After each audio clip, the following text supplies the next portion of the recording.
मला जायचं होतं प्रमोशनसाठी, पण त्याच्या अगोदर अमितला शेव्हिंग करायची होती. फक्त एका अटीवर मी त्याला शेव्हिंग करण्यासाठी जाण्यासाठी परमिशन दिली.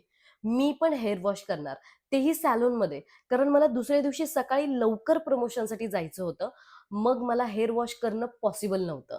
मी काय बोलेन आणि अमित नाही म्हणेल असं तर होणारच नाही. मग काय, आम्ही दोघीही गेलो आमच्या फेव्हरेट सॅलूनमध्ये, house of creation by Pratik, जिथे मी हेअर हायलाइट्स केले होते. अमितचं शेव्हिंग चालू होतं, माझा तर हेअर वॉश करून झाला होता, पण तरी मला कंटाळा यायला सुरुवात झालेली.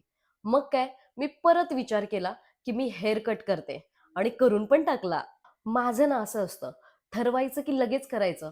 जास्त विचार करत बसलं ना, मग मला ना खूप निगेटिव्हिटी येते. बरं, कसा वाटतोय हेअर कट हे कॉमेंट्समध्ये सांगायला विसरू नका मला. सॅलूनमधून घरी येतानाच विचार केला, सकाळी पहिले जिमला जाऊ, नंतर प्रमोशनसाठी जाऊ. म्हणूनच अंडी घेण्यासाठी गेलो. ॲज युजुअल सकाळी लवकर जाग नाही आली. मग काय, उद्यापासून जिम करू असं म्हणून आम्ही डायरेक्ट प्रमोशनसाठी गेलो. बाईकमध्ये फुल पेट्रोल असतानाही बाईक चालू होत नव्हती. म्हणूनच आम्ही कोणाला तरी शिव्या देत होता. तो कोणाला शिव्या देत असेल हे तर तुम्हाला माहितीच पडलं असेल. तर असं काही घडलं आज दिवसभरात. कसा वाटला तुम्हाला डेली रुटीनचा व्लॉग हे नक्कीच मला कमेंट्समध्ये सांगायला विसरू नका. So thank you and bye.